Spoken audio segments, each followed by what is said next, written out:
সন্দেশখালীর viral video আরও চড়া সুর তৃণমূলের। এবার রাষ্ট্রপতির কাছে যাওয়ার তোড়জোড় তৃণমূলের। ভাবনা চিন্তা করছে নেতৃত্ব, ইঙ্গিত শশী পাঁজার। রাষ্ট্রপতিকে মিথ্যে বলেছে বিজেপি, তাকে বিভ্রান্ত করছে পদ্ম শিবির। বাংলায় এসে ভিডিও নিয়ে ক্ষমা চাননি অমিত শাহ, বিজেপিকে নিশানা শশী পাঁজার।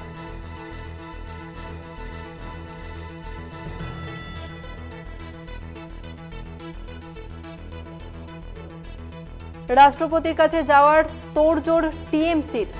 সন্দেশখালীর ভাইরাল ভিডিও আরও চড়া সুর তৃণমূলের। বিশেষ প্রতিনিধি দেবজ্যোতি ঘোষ আমাদের সঙ্গে রয়েছে। দেবজ্যোতি, সন্দেশখালী ইস্যুকে কেন্দ্র করে রাষ্ট্রপতির কাছে কবে যাচ্ছে তৃণমূল? লোকসভা নির্বাচন ঘোষণার পরেই যখন থেকে সন্দেশখালী ইস্যু সামনে এসেছিল, তৃণমূল কংগ্রেস যার পর নয় কিন্তু অস্বস্তিতে পড়েছিল। কিন্তু যে ভাইরাল ভিডিও সামনে এসেছে সেখানে দেখা যাচ্ছে সন্দেশখালী ছিল একটি রাজনৈতিক চক্রান্ত। ভারতীয় জনতা পার্টির একেবারে প্রধানমন্ত্রী থেকে শুরু করে জেলা স্তরের নেতৃত্ব পর্যন্ত তারা তৃণমূলকে আক্রমণ করছিলেন। তারপরে এই ভাইরাল ভিডিওর পর তৃণমূল কংগ্রেস বিভিন্ন দিক থেকেই রাজনৈতিক আক্রমণ শুরু করেছে। ইতিমধ্যেই তারা জাতীয় নির্বাচন কমিশনের দ্বারস্থ হয়েছিলেন।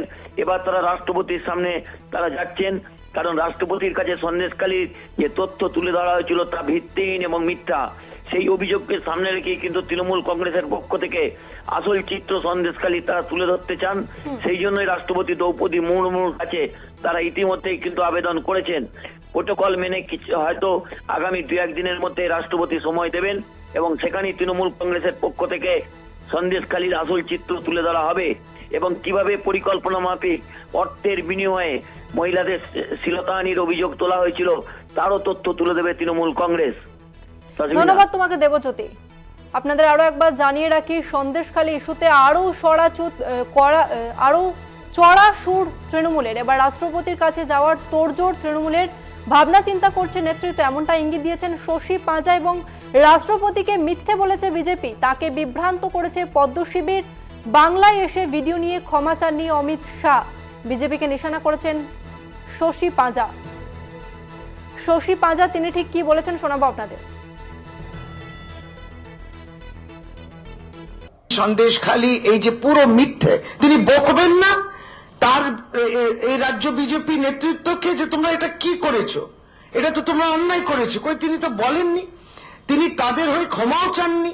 তাহলে সন্দেশখালী মহিলারা যারা রয়েছেন তারা কিন্তু অপেক্ষায় রইলেন, তাদের মান সম্মান ইজ্জত সবটাই গেল। তার আবার দাম বেঁধে দিলেন 500, 1000, 2000। এখন তারা তাদের দাবি করছেন। সেই জায়গায় তারা এটাও বলছেন রাষ্ট্রপতিকেও এই মিথ্যে কথা বলা হয়েছে। তারা বলছেন আমরা রাষ্ট্রপতির কাছে যেতে চাই। আমরা ভাবছি, আমরা আজকে এই প্রেস কনফারেন্সের মাধ্যমে ভাবছি, কারণ মহিলারা বলছেন যে আমরা তাহলে আমাদের নেতৃত্বকে জিজ্ঞেস করবো, মাননীয় চেয়ারপারসনকে জিজ্ঞেস করবো, সর্বভারতীয় তৃণমূল কংগ্রেসকে চেয়ারপারসন শ্রীমতী মমতা বন্দ্যোপাধ্যায়কে, আমাদের ন্যাশনাল জেনারেল সেক্রেটারি শ্রী অভিষেক বন্দ্যোপাধ্যায়কে।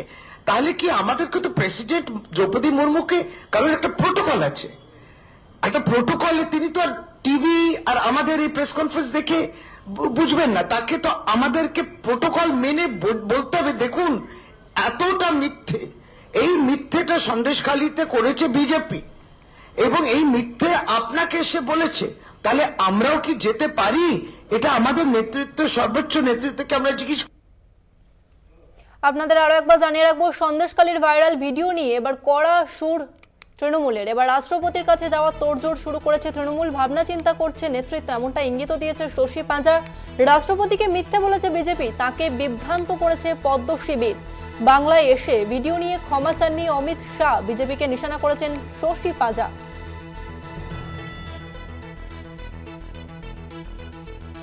আপনাদের আরো একবার জানিয়ে রাখি, সন্দেশখালী ইস্যুকে কার্যত হাতিয়ার করে রাষ্ট্রপতি দ্রৌপদী মুর্মুর কাছে যাওয়ার ভাবনা চিন্তা তৃণমূল নেতৃত্বের, এমনটা ইঙ্গিত দিয়েছে শশী পাঁজা।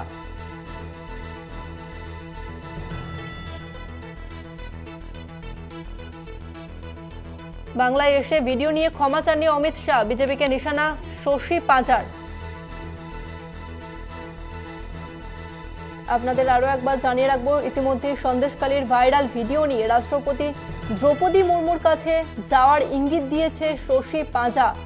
শশী পাঁজার আরো মন্তব্য, বাংলায় এসে ক্ষমা চাননি অমিত শাহ।